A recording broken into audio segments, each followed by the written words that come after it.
साथीगण, ग्रामीणांचल से दूर दूर से आए हुए हमारे सभी सम्मानित भाइयों बहनों, नौजवान साथियों, पत्रकार बंधुओं, साथियों,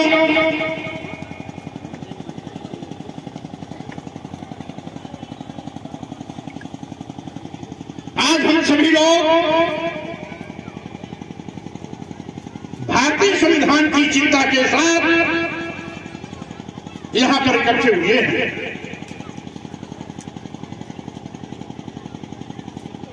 क्योंकि सबका साथ, सबका विकास, सबका विश्वास का नारा देने वाली सरकार आज भारतीय संविधान की व्यवस्था के साथ छेड़खानी कर रही है। अनुच्छेद 16(4), 15(4) के अंतर्गत अनुसूचित जाति, अनुसूचित जनजाति को दिए गए आरक्षण को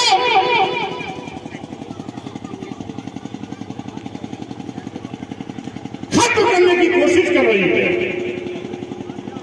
भारतीय संविधान के अनुच्छेद 340 के अंतर्गत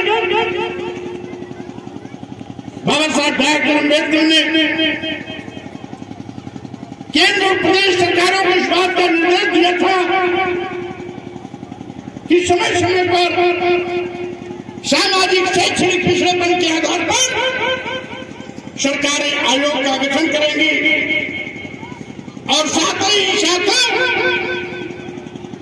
समानुपातिक प्रभुत्व के लिए उनको आरक्षण की व्यवस्था देंगी, जिसके तहत कभी काला आयोग का सिफारिश कूड़ेदान में डाल दी गई, मंडल आयोग की सिफारिश लागू हुई, 90-91 में लागू हुआ, सर्वोच्च न्यायालय की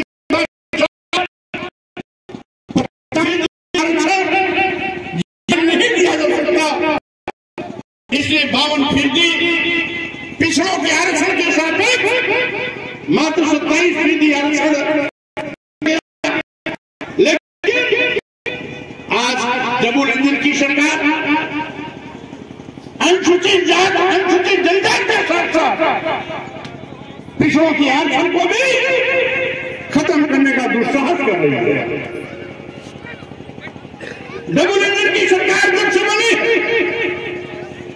जितने भी सरकारी नौकरियों के विज्ञापन आए,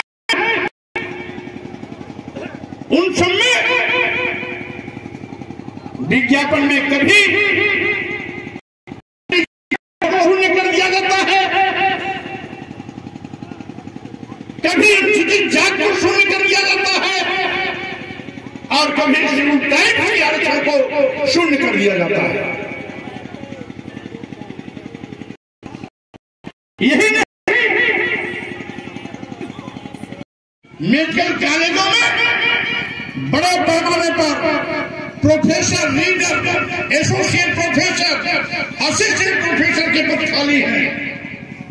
चूंकि अनुसूचित जाति, अनुसूचित जनजाति और पिछड़े वर्ग के अभ्यर्थी उपलब्ध नहीं है, इसलिए सभी पदों को सामान्य वर्ग से भर दिया जाए। मेरे सामने प्रस्ताव आया, मैंने कैबिनेट में विरोध किया और पूछा कि कितनी बार विज्ञापन निकाला गया।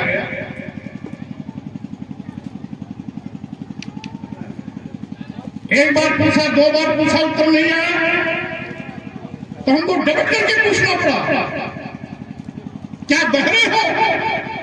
अपर मुख्य सचिव से मैंने कहा, क्या बहरे हो कि बार बार पूछने पर भी बोलती नहीं निकल रही है? मुख्यमंत्री ने भी मेरे हाँ में आते हुए कहा कि बताते क्यों नहीं हो, पूछा जा रहा, तो धीरे से बोलता है, एक बार भी नहीं। जबकि नियम ये है पहली बार विज्ञापन निकालिए, प्रार्थना पत्र उपलब्ध पर्याप्त नहीं होंगे, दोबारा निकालिए, फिर भी नहीं होता है, तिबारा निकालिए, 3 बार विज्ञापन निकालने पर भी नहीं आता है, तो इस तरह का प्रस्ताव आया जाता है। लेकिन बिना विज्ञापन निकाले एक बार भी विज्ञापन नहीं निकाला गया, प्रस्ताव ला दिया गया। मेरे विरोध को स्वीकार कर दिया, लेकिन उस प्रस्ताव को रोका नहीं गया, जिसके बिना पर उस समय हमने प्रदेश सरकार को उखाड़ फेंकने का संकल्प लेकर के मंत्री पद से इस्तीफा देने का काम किया था कि इस प्रकार से अगर अनुसूचित जाति और पिछड़ों के आरक्षण पर डकैती करी जाएगी तो मुझ जैसा व्यक्ति आपके मंत्री पद को लात मारता है, एक भी मिनट इस पर पूरा नहीं रहता। साथियों, आज हम अपने महापुरुषों की बातों पर जब गौर करते हैं, तथा बुद्ध ने कहा था अपनी हो अपना प्रकाश आप स्वयं बनो, जिससे कि अच्छा क्या है बुरा क्या है इसमें अंतर समझ सको। भारतीय संविधान निर्माता परम पूज्य बाबा साहब अम्बेडकर ने कहा था शिक्षित बनो, संगठित हो, संघर्ष करो, यानी पहला संघर्ष था शिक्षित बनने का। संस्कृत के विद्वानों ने भी कहा अभी नहीं हो कि विद्या ददाति विनयम विनयाद याति पात्रताम चल रहा है, पात्रताम धर्मात्माति धनादि धर्मा तथा सुखम, यानी सुख की जो शिक्षा है विद्या है। अच्छा अच्छा, हमारा भारत कभी सोने की चिड़िया कहा जाता था, ठीक है। लेकिन यहाँ पर धर्म के ठेकेदारों ने उस भारत को जो सोने की चिड़िया कहा जाता था आज गरीब बना दिया, लाचार बना दिया। और यही नहीं, इन लोगों ने फार्मूला तय कर दिया, क्या नारी शूद्रो न दिएता, देश की महिलाओं को, इस देश के शूद्रों को पढ़ने का अधिकार नहीं है। हम तो अपने सामाजिक परिवर्तन के महानायकों को कोट कोट नमन करते हैं, वंदन करते हैं। सामाजिक परिवर्तन के महानायक ज्योतिबा फुले जी, शिक्षा की प्राण बचाने वाली सावित्रीबाई फुले को, इस देश की सावित्रीबाई फुले को प्रेम करने वाली फातिमा बेग को, भारतीय संविधान निर्माता परम पूज्य बाबा साहब डॉक्टर अम्बेडकर को, आरक्षण के जनक छत्रपति शाहू जी द्वारा सामाजिक परिवर्तन के आंदोलन को आगे बढ़ाने वाले पेरियार रमन स्वामी नाइक महाराजा और उत्तर भारत में पेरियार ललई सिंह यादव, राम स्वरूप वर्मा जी और सामाजिक परिवर्तन के महानायक मानव कांशीराम जी, जिन्होंने हमें सम्मान और सम्मान के लिए सचेत किया, सावधान किया। ज्योतिबा फुले, सावित्रीबाई फुले, बाबा साहब डॉक्टर अम्बेडकर ने अंग्रेजी हुकूमत से लड़कर हमें पढ़ने लिखने का अधिकार दिलाया। अनुसूचित जाति, अनुसूचित जनजाति और पिछड़े वर्गों को पढ़ने लिखने का अधिकार अंग्रेजी हुकूमत ने दिया। देश की महिलाओं को पढ़ने लिखने का अधिकार अंग्रेजी हुकूमत ने 1831 में दिया, 33 में दिया। और इसी प्रकार से जो भी सामाजिक सुधार हुए, इन्हीं हमारे महापुरुषों ने अंग्रेजों से लड़कर सही बात से अवगत कराकर इनको न्याय देने का काम किया। देश आजाद हुआ, अवसर आया भारतीय संविधान बनाने का, जिसमें भारतीय संविधान की बहुतेरी जिम्मेदारी बाबा साहब डॉक्टर अम्बेडकर को अकेले निभानी पड़ी। यद्यपि संविधान निर्माता कमेटी में बहुत से विद्वान लोग थे, लेकिन कोई छुट्टी के बहाने, कोई बीमारी के बहाने एक एक करके सब अपना समय पास कर रहे थे। अकेले बाबा साहब डॉक्टर अम्बेडकर को रात दिन एक कर भारतीय संविधान लिखनी पड़ी। और साथियों, आज जो भारतीय संविधान ने शिक्षा का हमें अधिकार मौलिक अधिकार के रूप में दिया, लेकिन ये लोग हमको गरीब लाचार बनाना चाहते हैं। आज देश की गरीबी है, लाचारी है, बदहाली है। क्यों? क्योंकि लंबे अरसे तक इस देश की 90% आबादी को शिक्षा से वंचित करने का पाप किया। देश की सभी महिलाएं किसी भी वर्ग की हो, ब्राह्मण, क्षत्रिय, वैश्य, शूद्र, किसी भी वर्ग की महिलाएं हो, किसी वर्ग की महिला को पढ़ने का अधिकार नहीं था। 1833 में महिलाओं को पढ़ने लिखने का अधिकार अंग्रेजी हुकूमत ने शासनादेश के माध्यम से मिला। महिलाओं के लिए पहला स्कूल 1848 में ज्योतिबा फुले जी और सावित्रीबाई फुले के प्रयास से पूना में खोला गया। इसके पहले महिलाओं को भी पढ़ने लिखने का अधिकार नहीं। आज हमारी तमाम बहनें बैठी, तमाम बेटियां बैठी, इसलिए तमाम बेटियां ऐसी होंगी जो ग्रेजुएट, पोस्ट ग्रेजुएट होंगी, MA, MSc, MCom होंगी। आज ये देन है हमारे उन सामाजिक क्रांति के महापुरुषों की, जिनके बदौलत हमें पढ़ने लिखने का अधिकार दिया। साथियों, आज शिक्षा महंगी की जा रही है, क्योंकि इस सरकार की मंशा है कि गांव के गरीब अपने बच्चों को न पढ़ा पाए। अनुसूचित जाति, जनजाति, आदिवासी, दलित, पिछड़े अपने बच्चों को न पढ़ा पाए। एक उदाहरण देता हूं, इलाहाबाद केंद्रीय विश्वविद्यालय का,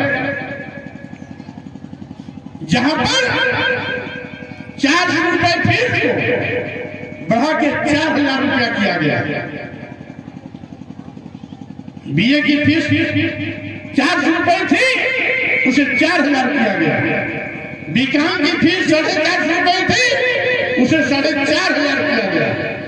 BSc की फीस 500 रुपए थी, उसे 5000 रुपया किया गया। आखिर क्यों?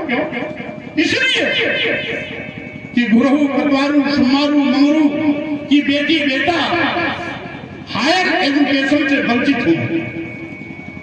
अगर हायर एजुकेशन नहीं होगा तो कंपटीशन में नहीं बढ़ पाएंगे, डॉक्टर इंजीनियर नहीं बन पाएंगे, प्रोफेसर एडवोकेट नहीं बन पाएंगे, IAS साइंटिस्ट नहीं बन पाएंगे, PCS और PCS नहीं बन पाएंगे। इसलिए इनकी एक पॉलिसी है शिक्षा को महंगा करना।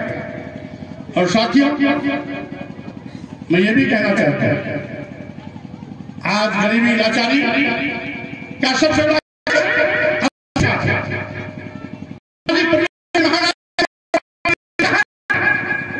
कि शिक्षा के अभाव में वृत्त मारा गया, वृत्त के अभाव में वित्त मारा गया, वित्त के अभाव में गति यानी प्रगति मारी गई, और गति के अभाव में हम पिछड़ गए। यानी सोने की चिड़िया कहा जाने वाला भारत के लोग आज पिछड़ी जमात में खड़े हैं। इस्लाम धर्म के मानने वालों ने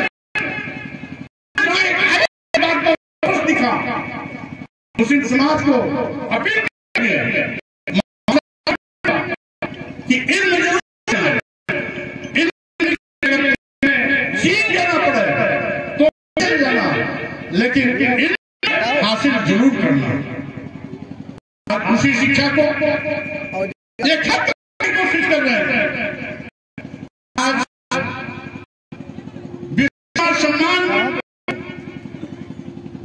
के नाम पर बढ़ावा क्या कि कुम्हार कुम्हारी करे, त्याग चलाए, लोहारी करे, बढ़ई गिरी करे,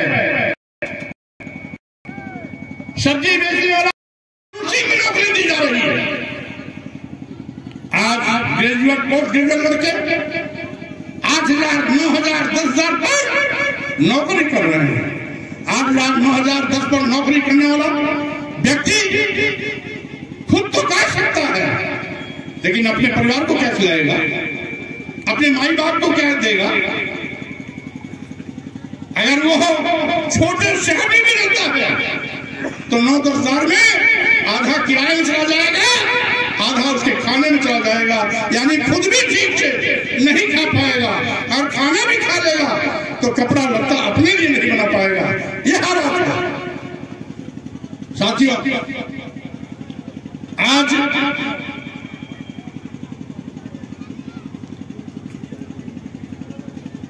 पूरे देश में हाहाकार मचा हुआ। यही जो आरक्षण के पक्षक बन गए,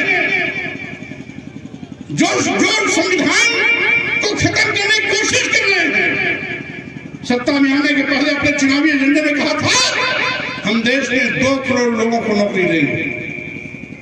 हमारे मीडिया के लोग उनसे कभी सवाल नहीं करते, क्योंकि मीडिया आज मोदी मीडिया बन गई है, मोदी मीडिया बन गई है।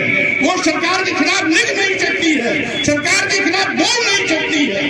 कोई मीडिया सरकार सवाल नहीं कर सकता आखिर नौजवानों को सरकारी नौकरी क्यों नहीं। और यही नहीं, आज जितने भी विज्ञापन भूले चूकी से आएगी, भ्रष्टाचार की प्रवृत्ति पिछड़ गई। 69,000 शिक्षकों की भर्ती में शेड्यूल कास्ट और बैकवर्ड के आरक्षित पदों पर सामान्य वर्ग के लोगों को नौकरी का लेटर पकड़ा दिया गया। आज भी लगभग 8,000 चयनित अभ्यर्थी 2 साल से लगातार खुले आसमान के नीचे धरने पर बैठे हुए हैं। माननीय उच्च न्यायालय का निर्णय है, सरकार भी उत्तर प्रदेश ने स्वीकारा कि अधिकारियों के द्वारा गलती हो गई, लेकिन उस गलती का निदान आज तक नहीं किया गया। आज पूरे देश में महंगाई का ये आलम है कि जनता त्राही कर रही है। महंगाई से आम जनता की कमर टूट गई है। किसानों को दूना लाभ दिलाने का वादा करने वाली डब्ल्यूसी की सरकार आज तक दूना लाभ तो जाने दो, लाभकारी मूल्य भी नहीं दिला पाई। जब जब किसानों के खेत में फसल तैयार होती है तब तब सरकारी क्रय केंद्र नदारद हो जाते हैं। किसानों को बिचौलियों के माध्यम से अपना उत्पाद बेचना पड़ता है। साथियों, छुट्टा जानवरों का आतंक किसानों पर कहर बन के टूटा है। आए गए दिन हमने देखा रातों में कई जिलों में गया दौरे में, रात में लोग टार्च लेके खेतों के चारों तरफ चलते रहते। मैनपुरी में तो हमने एक जगह पूछा, मैं लोकसभा के चुनाव के दरमियान वहां 1 हफ्ता 10 दिन था, तो देखा रात में जहां भी देखो वहां टार्च लेके लोग खेत में चल रहे। एक जगह मैंने गाड़ी रोकी, किसान को बुलाया, हमने कहा तो रात में टार्च लेके क्या कर रहा है? तो भैया हम इसलिए ताकने आते हैं कि 100-200 जानवर आते हैं, हमारी लहराती फसल चल के बराबर कर देते हैं। रात में हमको अपनी फसल ताकनी पड़ती। हालात बस बदतर है। छुट्टा जानवर आज सड़कों पर बेइंतहा घूम रहे हैं। आए गए दिन कभी मोटरसाइकिल वाला टकराता है, कभी कार टकराती है, कभी शान मार के पटक देता है। आए गए दिन रोज हर जिले में 1-2 मौतें छुट्टा जानवरों के मारने से होती। सरकार का कोई नियंत्रण नहीं। जिन लोगों ने डब्ल्यूसी की सरकार बनाई वो व्यापारी, वो गांव का व्यापारी, वो ब्लॉक का भी व्यापारी, तहसील का व्यापारी, ग्रामीण क्षेत्र के जो छोटे छोटे जिले हैं, आपका अमेठी यहाँ का जिला भले जिला मुख्यालय हो लेकिन ग्रामीण प्रदेश का है, सुल्तानपुर, प्रतापगढ़, ये सब ग्रामीण प्रदेश के जिले हैं। और यहाँ के जिले के व्यापारी, इनका शोषण पहले जीएसटी के माध्यम से हुआ, अब जीएसटी से संबंधित सारे प्रकरण ईडी को सौंप दिया गया है। अब ईडी के माध्यम से भी अगर कोई व्यापारी फलेगा फूलेगा तो उसकी कमर तोड़ने के लिए कानून बना दिया। साथियों, मैं कहना चाहता हूं, ये पहली सरकार है जिसने नौजवानों की सरकारी नौकरी छीनी और अनुसूचित जात, अनुसूचित जनजाति और पिछड़ों का आरक्षण खत्म किया, निष्प्रभावी कर दिया, शून्य कर दिया। यह पहली स्पर्धन सरकार है जिसने सरकारी विभागों को बेचने का पाप किया। देश के सभी बंदरगाह बेच दिए गए, देश के सभी एयरपोर्ट अदानी और अंबानी को दे दिया गया। एयर इंडिया भी अदानी और अंबानी के हाथों में चला गया।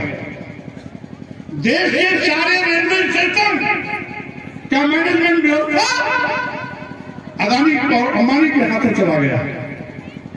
एलआईसी जैसी बड़ी संस्था जिसमें लाखों लाख लोग काम करते हैं, उसको भी अदानी को हैंड ओवर किया गया। जिन सरकारी विभागों में नौजवानों को सरकारी नौकरी मिलने की, उन नौकरी की उम्मीदों अपने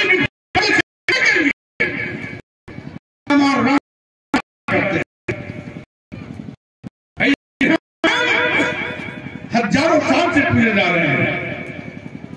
करोड़ों लोगों की आराध्य है भगवान राम, करोड़ों लोगों के श्रद्धा के केंद्र है भगवान राम। ये भगवान राम की मार्केटिंग कर रहे हैं, ऐसा संदेश देना चाहते हैं कि भगवान राम को हमने पैदा किया। अरे भाई, तुम्हारी सरकार अभी 2014 के बाद आई है। अयोध्या में भगवान राम की हजारों साल से पूजा हो रही है, तुम क्यों ठेकेदारी चला रहे हो?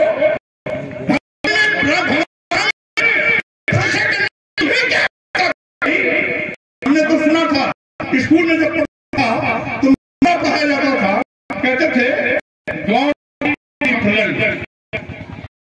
ईश्वर समान है, ईश्वर यत्र तत्र सर्वत्र है, ईश्वर दाता है, जो सबका जीवन दाता है, जो सर्वत्र है, जो सर्वशक्तिमान है। ये लोग उसमें प्राण देना चाहते हैं। अभी हजारों साल से रामलला की पूजा हो रही थी, हजारों साल से रामलला की पूजा हो रही थी, तो भाजपा के लोग प्राण प्रतिष्ठा करके क्या साबित करना चाहते हैं कि भगवान राम को हम प्राण दे रहे हैं। जो सबका जीवन दाता है उसको ये जीवन देने का नाटक कर रहे हैं। जो सबका प्राण, जो सबने प्राण फूकता है उसमें प्राण भाजपा वाले मार रहे हैं। ये ड्रामा नहीं तो क्या है, ये छलावा नहीं तो क्या है, ये तो भगवान राम का भी अपमान है। ये साबित करना चाहते हैं कि प्राण प्रतिष्ठा हम कर रहे हैं, इसलिए हम भगवान राम के भी प्राणदाता हैं, भगवान राम से बड़े हैं।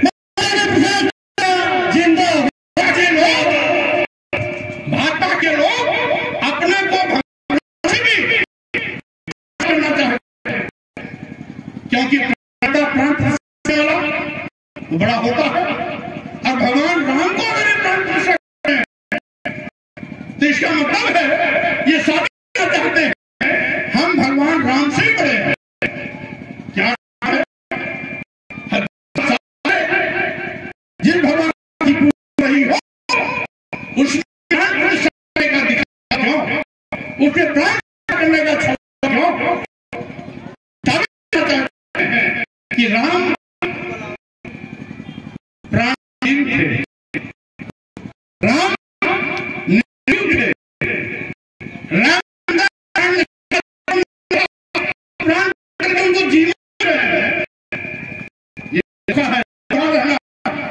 ये गांव